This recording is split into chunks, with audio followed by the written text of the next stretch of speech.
근데 여러분이 알지 못한 내규가 있어요. 교회 내규가. 그래서 교회 내규대로 뭐 이번에도 그렇게 피택을 할 것이고 20주년 때도 내규대로 할 생각입니다. 그러니까 내규는 제가 이제 공고를 해 놓을 것입니다. 어떻게 할 것인가. 그래서 그것은 10년 전에 만들어 온 내규이기 때문에 그대로 내규대로 할 생각을 하고 있습니다. 그래서 위에서 기도해 주시기 바랍니다. 하나님 말씀 봅시다. 하나님 말씀은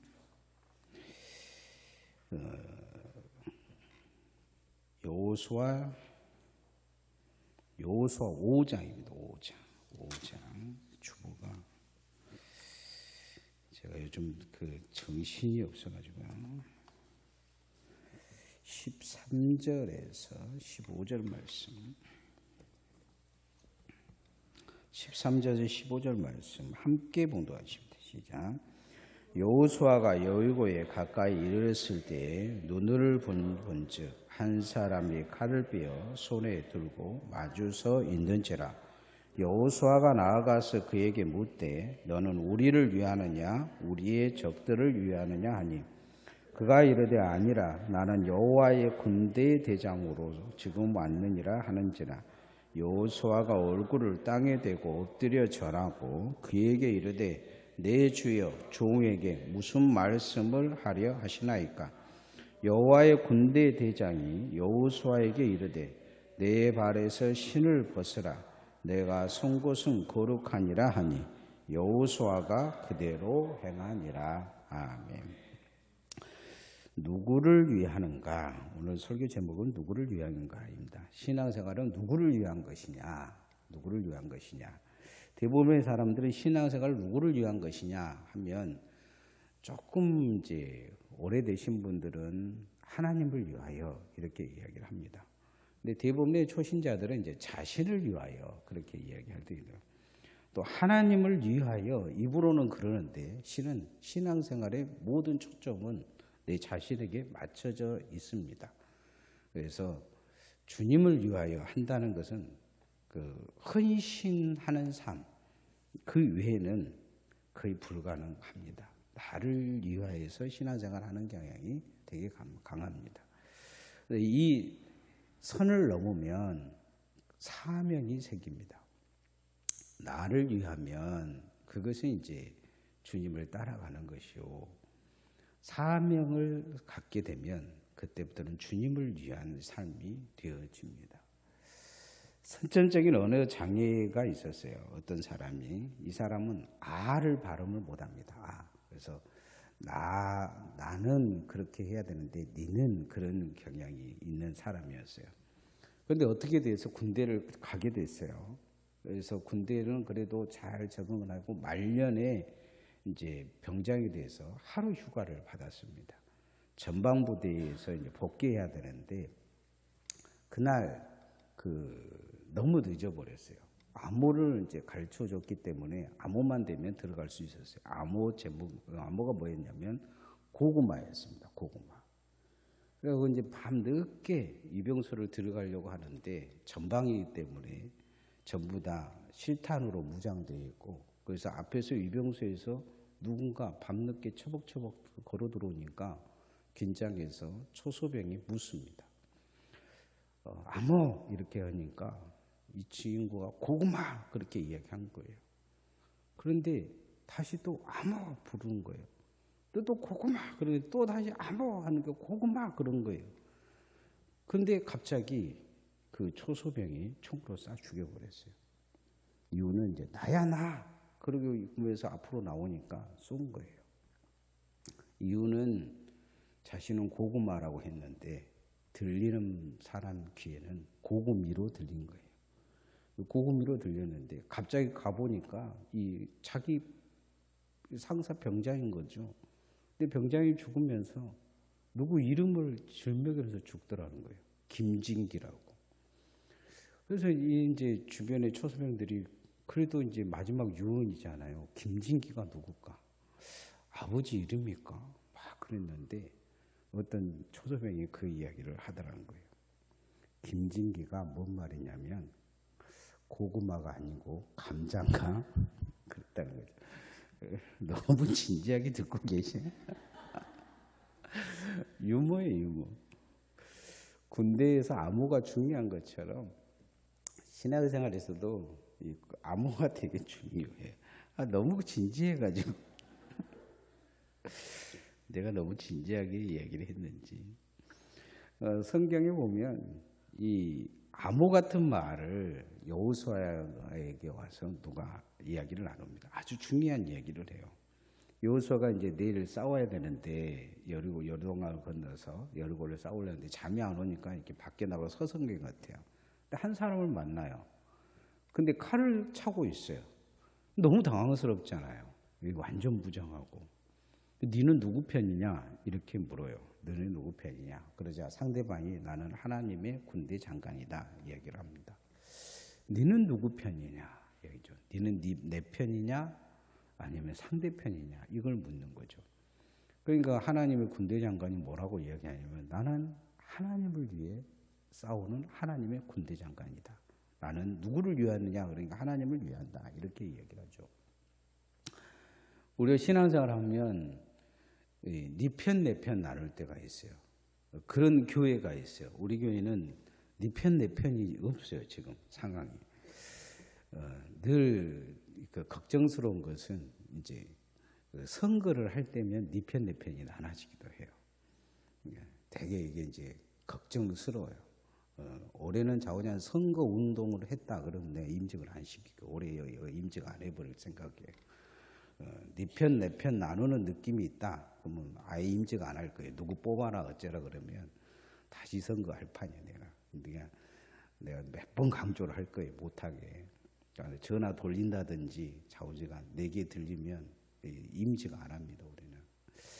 교회가 이제 네 편 내 편으로 나누는 경향이 되게 강하게 나타날 때가 있어요. 그때는 나를 위해 살기 위해서 그런 거예요. 나를 위해서.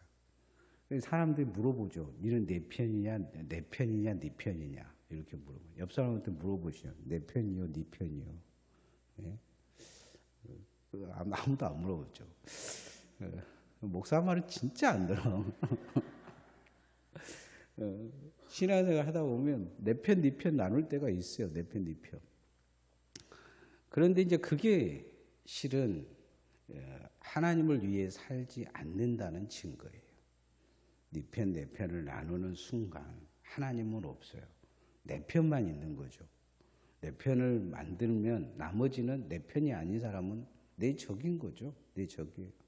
나와 상관없는 사람이든지 아니면 나와 함께하지 못한 사람이든지 이런 결론을 내리고 사는 거죠. 우리가 하나님을 위해 산다면 하나님 편에 서야 될 줄 믿습니다. 따라합시다. 하나님을 위하여 삽시다.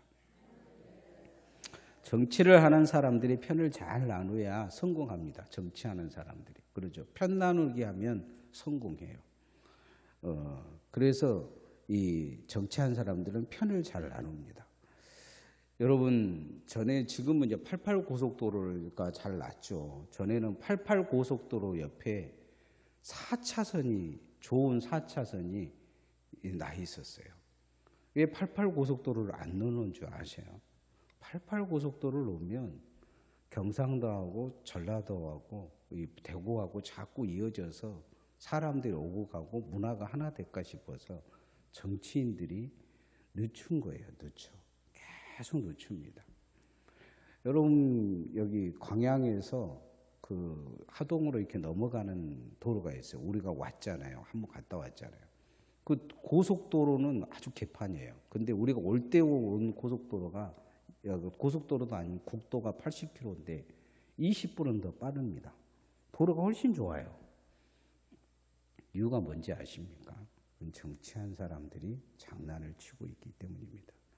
편 나눠놔야 그 하나 돼 버리면 전라도하고 경상도하고 서로 이렇게 해서 민주당도 아니고 새누리당도 아니고 그러면 힘드니까 좌우지간 편을 나눠놔야 되기 때문에 그러고 하는 거예요. 맨날 정치인들이 하는 말이 있죠. 뭐 그 동서가 이렇게 하나 되고 이념이 없어지고 다 누구 풀 뜯어먹는 소리예요. 편을 나눠야 한 거예요.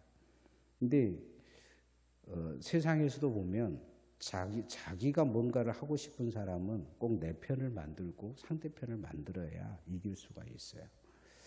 그래야 성공하는 거예요. 트럼프가 그러죠. 트럼프가. 대표적으로 편 나눠서 성공한 정치인, 세계적인 정치인 중에 한 사람이 누구냐? 트럼프입니다. 트럼프.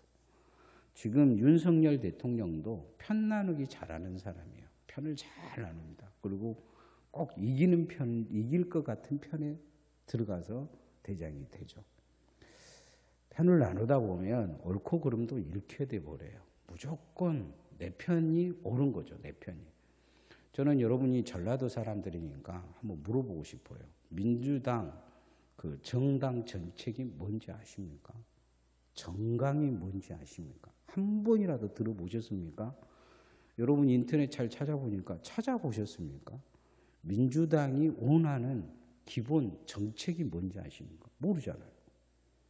근데 맨날 선거하면 민주당 찍죠? 맨날 선거하면 민주당 찍잖아요. 새누리당 찍은 사람 거의 없잖아요. 가족이 뭐 그런다든지 저런다든지. 새누리당 정책이 뭔지 아십니까? 저는 그 기독교인으로서 그 정책에 의한다 보면 민주당보다 새누리당이 훨씬 더 가까운 그 정책을 내 머릿속에 가지고 있습니다. 왜 목회자들이 보수적인 것에 이렇게 많이 빨려드느냐? 좀 그 글을 읽고 그런 사람들은 정책이 그쪽에 가깝기 때문이에요. 그래서 70세 이상 목사님들은 그 새누리당 쪽에 있는 목사님들이 되게 많아요. 저는 그래도 민주당 찍습니다. 민주당 찍어요. 그러나 정강을 보면 그게 그쪽이 가까워요. 왜 우리가 이제 이렇게 갈라지느냐? 편 나누기를 오랫동안 했기 때문에 무조건 내 편이 무조건 옳은 줄 알아요. 내 편이. 여러분 동성애 찬성을 민주당이 할 것 같습니까? 새누리당이 할 것 같습니까? 민주당이 하는 거예요. 기독교인으로서는 되게 반감하고 이걸 해야 돼요. 민주당은 우리가 지지하지만 이 정강 정책 반드시 바꿔야 합니다. 그렇지 않으면 하나님을 위한 게 아니에요. 하나님을 위한 거예요. 못하게 해야죠. 그래서 자꾸 그런 것을 하게끔 국회의원들 그런 애들 자꾸 나와가지고 그렇게 하고 막 그렇게 함께 못하게 해야죠. 정강 정책 바꾸게 만들어야 됩니다. 여호수아가 물어요. 그 사람 만나고 13절 말씀 한번 읽읍시다. 시작. 여호수아가 여리고에 가까이 이르렀을 때에 눈을 들어 본즉 한 사람이 칼을 삐어 손에 들고 마주서 있는지라. 여호수아가 나아가서 그에게 묻되 너는 우리를 위하느냐 우리의 적들을 위하느냐 하니 너희는 우리를 위하느냐 우리의 적들을 위하느냐 이러죠. 너희는 우리를 위하느냐 우리의 적들을 위하느냐. 여호수아가 네 편이냐 내 편이냐 이거 묻는 거죠. 네 편이냐 내 편이냐. 아주 중요한 질문이기도 하지만 아주 위험한 질문이기도 합니다. 여호수아가 만약에 이 하나님을 빼고 이렇게 이야기를 한다면 자기 이스라엘 백성들 속에서도 그렇게 물을 수 있잖아요. 한 사람 한 사람 부르고 네 편이냐 아니면 나 반대하느냐. 내가 지도자인데 날 지지하냐 지지 않냐. 그런데 여호수아의 질문은 그렇게 했으면 안 됩니다. 여호수아는 하나님을 위해 있느냐 하나님을 대적하느냐 이걸 물었어야 돼요. 네 편 내 편이 갈 것이 아니고 하나님을 위해 살고 죽느냐 이걸 물었어야 되는 거죠. 우리도 늘 스스로에게 잘 질문해 봐야 됩니다.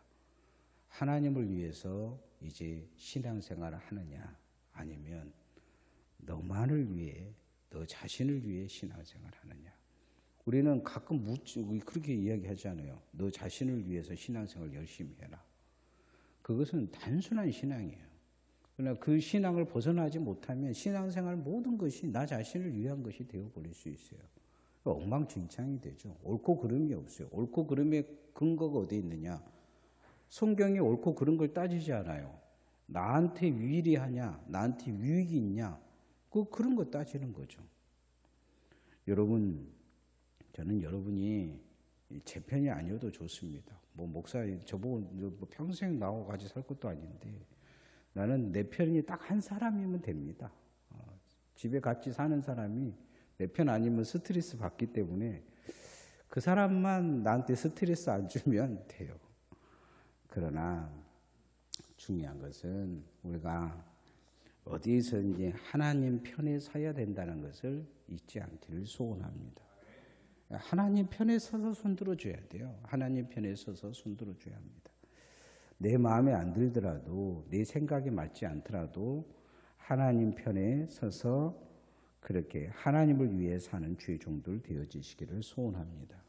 그게 하나님의 일꾼이죠. 그게 하나님의 일꾼입니다.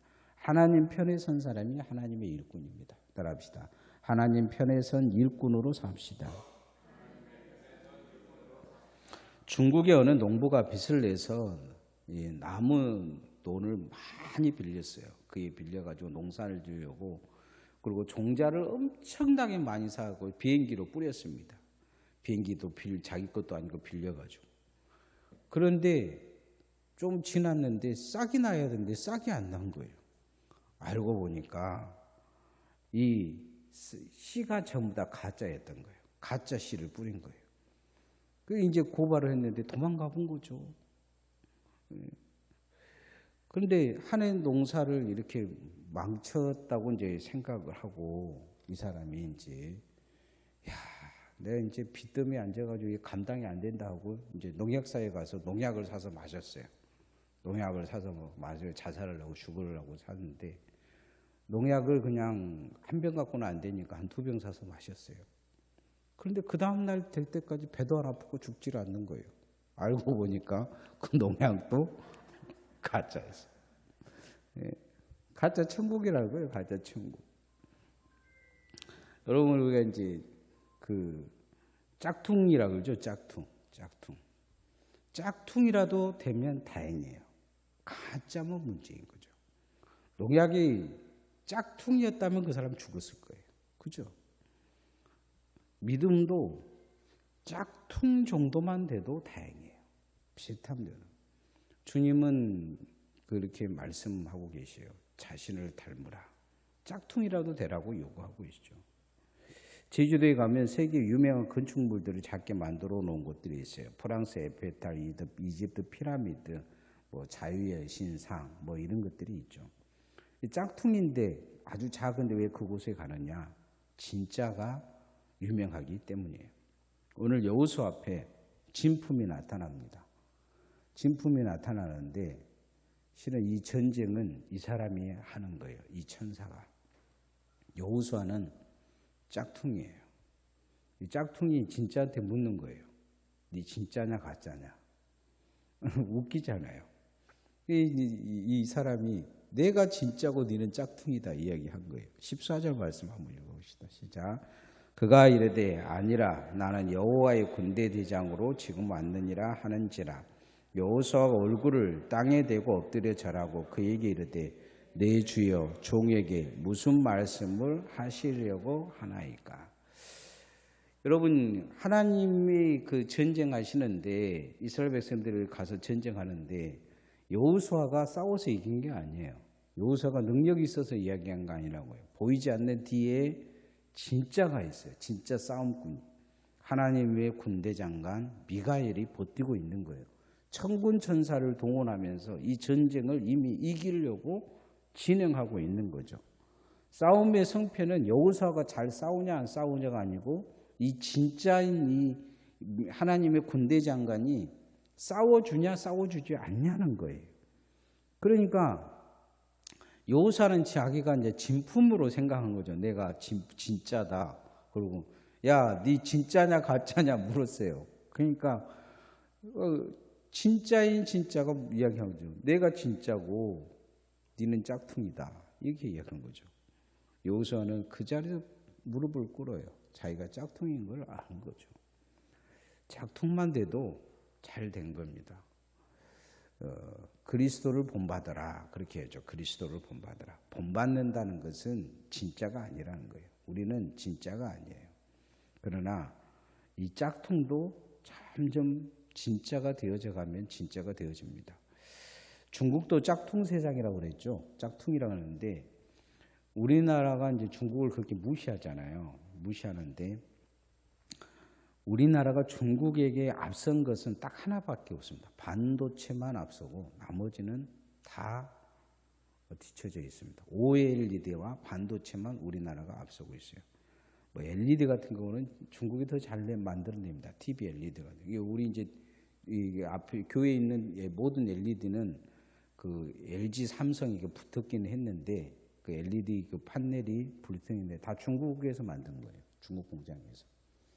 여러분이 막 그런 이야기하죠. 막 이렇게 집사님들, 뭐 장로님들 이야기할 때 패널은 뭐 삼성, LG 걸 써야 된다 그런데 뭐 삼성, LG 거 써도 중국 거예요, 전부 다. 한국에서 만들어낸 것은 없어요, 없어. 단가가 안 맞아서 못 만들어냅니다. 이미 진품을 뛰어넘어 버린 우리가 진짜라고 그랬는데 지금은 어떤 것은 중국이 더 훨씬 더 진품인 것이 볼 수가 있어요. 신앙생활도 보면 자꾸 닮아가다 보면 진품이 됩니다. 진품이. 신앙의 진품이 되는 일꾼들 되어지시기를 소원합니다. 진짜 일꾼이 돼야 돼요. 진짜 일꾼. 가짜 일꾼이 아닌 진짜 일꾼. 그런데 진짜 일꾼이 되려면 짝퉁 일꾼이라도 돼야 됩니다. 닮아가야죠. 자꾸 보여야 됩니다. 지금 그 논정교회 이제 전번에 한번 목사님 오셨잖아요. 그래서 아직 이제 이사를 못 했는데 제가 가보니까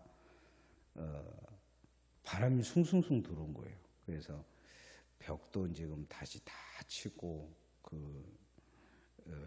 창고도 다 드러내고 문도 다 드러내고 지금 공사를 하고 있어요. 재료비만 해서 한 1,000만 원 정도 들어요. 그래가지고 이제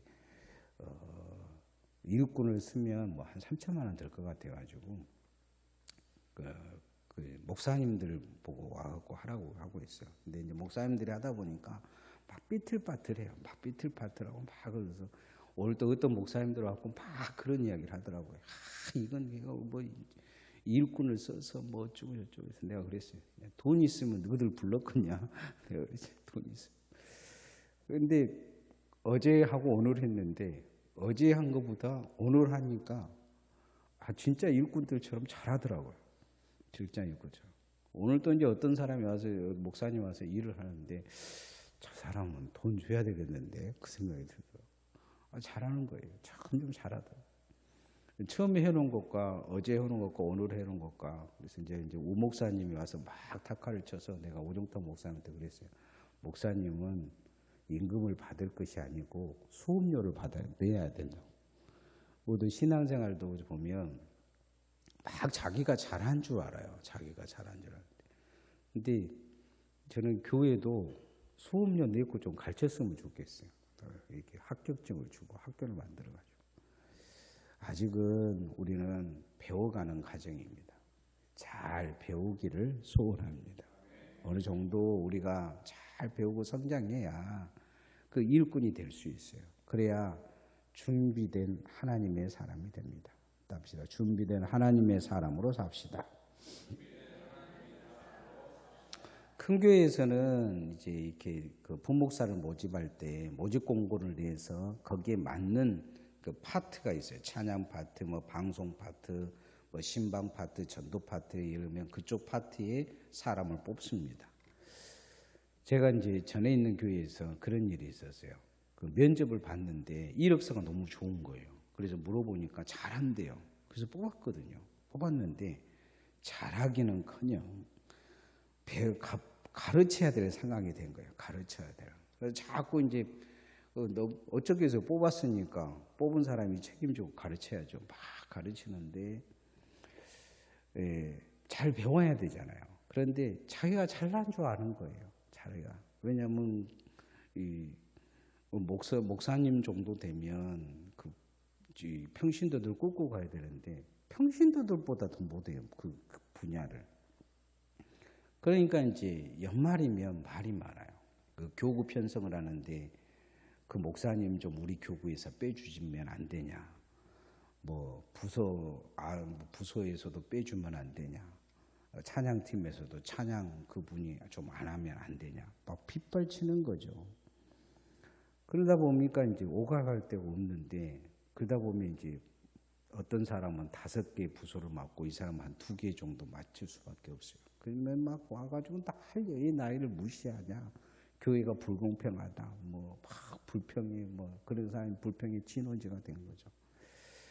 자신도 힘들고 남도 힘든 시간을 보낼 수가 있어요. 그렇게 보낸 것 같아요. 안타까운 거죠. 그런데 그 순간 저는 그런 생각이 들더라고요. 지금 잘 준비할 시간에 준비 못하면 더 많은 시간을, 그 어려운 시간을 그가 겪는다는 거예요. 그 순간에 내가 부족함을 알고 사람들이 내가 힘들어하는, 나 때문에 힘들어하는구나. 이분을 어느 부서에다 놓으면 그 부서 사람들이 다 힘들어해요. 그냥 막 다 떠나버려요. 교사들도 다 없어져 버리고, 찬양팀에 넣으면 찬양팀도 없어져 버리고. 그러니까 다 힘들어하는 거예요. 근데 자기가 이제 그걸 알고, 연단의 시간인지 알고 잘 준비가 되면 좋을 텐데, 스스로 망가뜨리고 주변 사람들도 망가뜨리는 거예요. 준비가 안 되고요. 준비된 시간에 준비를 못하는 거죠. 하나님이 어찌 보면 그분에게 그 시간을 주어진 것은 잘 준비하라고 연단의 시간으로 계속 준 건데 그걸 모르는 것 같아요. 그러나 지금은 나보다 훨씬 더 나서요. 그렇다고 해서 지금 뭐 그 어디가 있는 게 아니고 지금 뭐 대학 교수도 하고 저보다 더 잘 나가요. 어찌 보면 그 연단의 과정이 그 사람을 잘 세운 것 같아요. 하나님은 오늘 군대장관 여호수아에게 신발을 벗으라 이야기하면서 너는 지금 준비해야 될, 마음에 준비하고 하나님에게 하나님을 요구하고 하나님을 바라볼 준비가 지금 돼야 된다 요구하고 있어요. 15절 말씀 한번 같이 읽읍시다. 시작. 여호와의 군대 대장이 여호수아에게 이르되 내 발에서 신을 벗으라 내가 선 곳은 거룩하니라 하니 여호수아가 그대로 행하니라. 네가 그 이스라엘 믿음 그 이끄는 지도자라고 그를 지금 정신없이 네 편 내 편 나누고 그럴 때가 아니다. 하나님이 너와 함께 되기를 지금 무릎을 꿇고 신을 벗고 기도해야 될 거룩한 곳이다. 여호수아가 무슨 거룩한 곳에 간 게 아니에요. 네 자리를 지금 거룩하게 만들어라. 네 마음을 거룩하게 만들어라. 이 싸움이 하나님이 함께 하시는 거룩한 싸움이 되도록 그 순간 네 있는 그곳에 신발을 벗고 무릎을 꿇으라 지금 요구하고 있는 거죠. 나는 주님을 위한 종입니다. 나는 주님을 위해 싸우겠습니다. 나는 주님을 위해 그렇게 이 시간 준비하겠습니다. 그렇게 준비된 종이 되라 요구하고 있는 것을 볼 수가 있습니다. 우리도 신앙생활은 주님 만날 준비가 되어 있는 준비의 과정이 돼야 될 줄 믿습니다. 뭐 여기서 뭘 막 한다 그래서 뭐 한다 해서 주님 앞에 가서 칭찬받을 일이 얼마나 있겠어요. 저는 그런 생각을 그때 많이 했어요. 막 좋은 교구를 맡고 싶어가지고 막 뭐라 그러고 뭐 사람들 거기 맞으면 자기가 인정받는 거 같잖아요. 뭐 그래봤자 부목사인데 거기서 평생 목회할 것도 아니고 2, 3년 후면 옮겨갈 것인데 뭐 부서 이제 고등부, 중등부 뭐인데 잘 되는 부서가 있거든요. 막 그런 부서에 막 들어가고 싶어가지고 막 안 넣어준다고 와서 막 삿대질하고 막 난리치고 그런 것이 제 기억이 늘 생생해요. 아프죠. 아픈 기억이에요. 근데 그럴 필요가 없는 거거든요. 실은. 왜냐하면 그래봤자 1년인데 중요한 것은 그런 신앙생활을 하다 보면 준비가 안 되는 거예요. 주님만 우리는 이 신앙의 전체적인 과정이 예수님 만날 준비가 되어지는 과정으로 잘 발전을 해야 합니다. 뭐가 되고 안 되고 뭐 남한테 인정받고 인정받지 않고 누가 날 좋아하고 좋아하지 않고 뭐 초등학생 빠끔살이 하는 수준으로 신앙생활을 해버리면 잘 준비되지 않는 주님 만날 준비가 안 된 신앙이 돼버려요. 오늘 주님 만나도 부끄럼 없는 그런 충성된 종으로 잘 준비되어져서 우리가 준비되어져서 주님의 일을 하고 준비되어져서 주님 만날 수 있기를 소원합니다.